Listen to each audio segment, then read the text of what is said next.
What is up, guys? It's your boy Rick. The helmet stays on. Kackis here, and today we've got some brand spankin' new Destiny 2 news, courtesy of the Bungie weekly update that has just gone live, unveiling official information. And so, let's get started. But just before we do, there is a huge advanced GG sale going on right now until Saturday, so you only have 72 hours to get your hands on the best and only clinically proven gaming supplement at a huge discount, 30% off if you use code KHD30. So get your favorite content creators flavors, like we got Cactus Kiwi Lime, M-Tash Mango Splash, Sir Demetrius Sour Watermelon, Travel Danielle Strawberry Banana. There's so many amazing flavors, guys. Hop on it and get that huge discount linked down below. Alright, now let's get started with the brand new D2 news. Firstly, Iron Banner is ongoing this week. We've got a new pulse rifle and a new sidearm, a stasis sidearm, currently available. But actually, something you might have noticed or maybe didn't is that Bungie actually made some changes to the game mode. That's right. So starting this week, so right now, they actually changed the score target from 125 previously up to 150 to match the base control mode. And they say that they also adjusted the mercy threshold to try to reduce the number of games that ended shortly before a team reaches the score target. So they want you to let them know how those changes feel, but certainly if Iron Banner, the games have been taking a little longer, especially, that is why. You literally need more score to win. And especially with a game mode like Iron Banner where you're just trying to get tokens and spam through as many games as possible, I'm not sure that was the right decision. However, moving on from there, we have another huge update regarding trials. So, Trials of Osiris this last weekend was very different. Not only did Bungie adjust the matchmaking again, now making the flawless pool enable itself on Sunday reset. So you kind of had 2 days without the flawless pool, 2 days with the flawless pool, and for those who don't know very quickly, the flawless pool is when you go flawless, the next infinite cards, like the next every game you play, will try to match you against other people who've got flawless regardless of you resetting your card, but this is to kind of take, hypothetically, the good players out of the playlist and allow newer players to start going flawless. Not only that, but for the first time ever, there were capture zones in Trials. That's right, you actually had to go and control a zone or just kill the entire enemy team. So here are the results of that. The solo win rate remained high at 27%, and the solo blowout rate was 37%, which is losing 5-0, prior to enabling the flawless pool, and it dropped to below 30% after enabling the flawless pool. And they say these are all consistent with week 2. Non-competitive matches, so 5-0s or 5-1s, were at 55% on Friday and Saturday, and dropped to 51% Sunday, Monday when they enabled the flawless pool. Then we also saw solid sub 50-second matchmaking times for all the weekends, aside from early in-card matchmaking protection causing a slight rise up to 75 seconds during the middle of the night in North America on Sunday and Monday.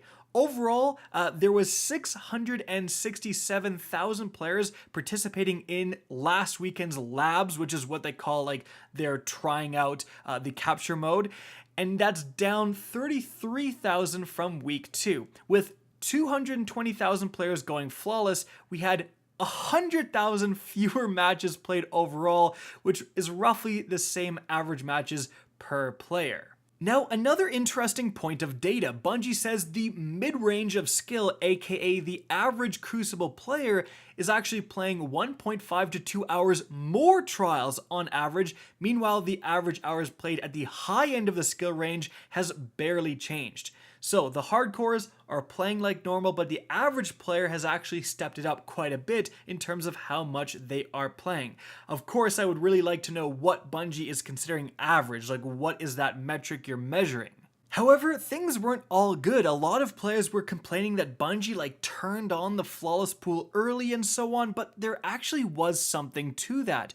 Bungie says they found a bug with the pool-based matchmaking where it interacts with disabled pools, so it collapses them down into the previous pool. Unfortunately, the setup for aiding matchmaking for the first few wins of the week caused an unintentional mini flawless pool for the first 2 wins of the card. So if you went flawless and are on win 0 or win 1 of your reset passage, you preferentially matched against other flawless players in the same state. Once you get to win 2, it went away. So again, a lot of people reset and then we're like, why am I in the flawless pool? Like, this is so sweaty for the first 2 games. So that is why. And also, starting at 10 a.m. on the Sundays, the entire passage has preferential matchmaking against other flawless players. So if you thought matchmaking got harder after going flawless on Friday or Saturday, even though the flawless pool wasn't on, you were right. And Bungie says they are planning a fix for this in the next few weeks.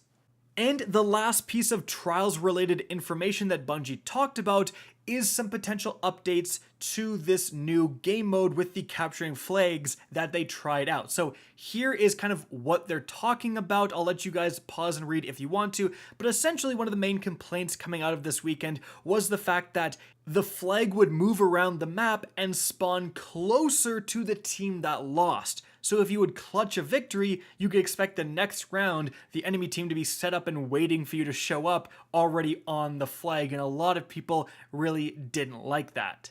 And another big change is that Bungie is looking to eliminate gaining super energy on capture, because especially if the entire team is capping the flag and then they kill the enemy team and then cap it at the same time, they're gaining a huge amount of extra super energy, and that really does lead to snowballing advantages. And by the way, Bungie says you might see another Trials Labs capture zone as early as December. So if you like this game mode, that's the next time to look for it.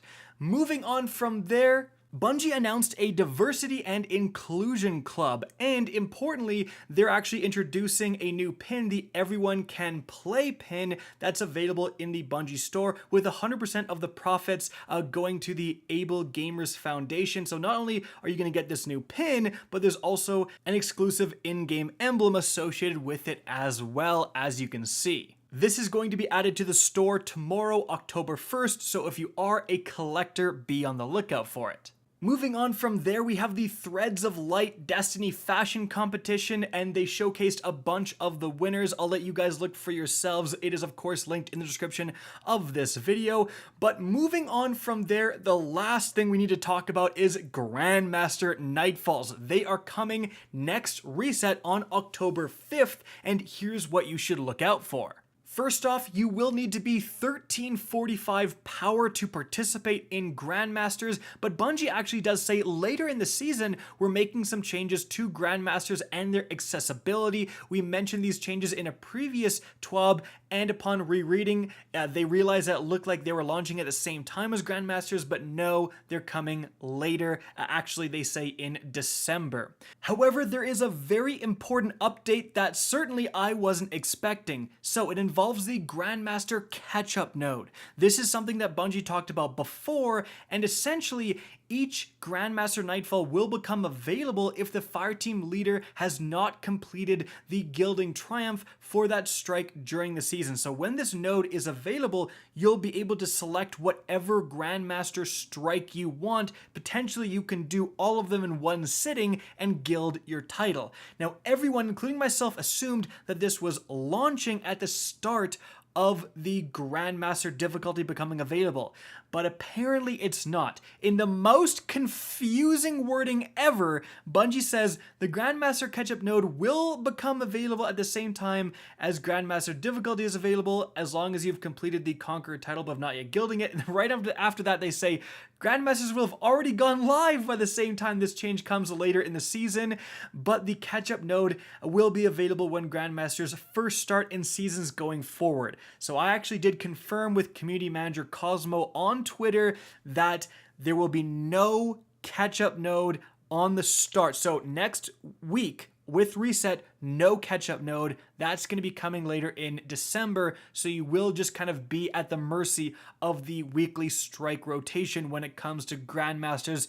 for the first month or so. And so guys, that is it for the video. I hope you enjoyed and found this informative. If you did, please remember to help me out by simply rating and especially sharing this video. If you want to see more Destiny 2 content similar to this, don't be afraid to slap that subscribe button. If you want to get in touch with me and keep up to date with the latest channel activity, the best way is to follow me on Twitter at RickKackis. That is linked in the description down below. Again, I hope you enjoyed the video, and as always, have a good day.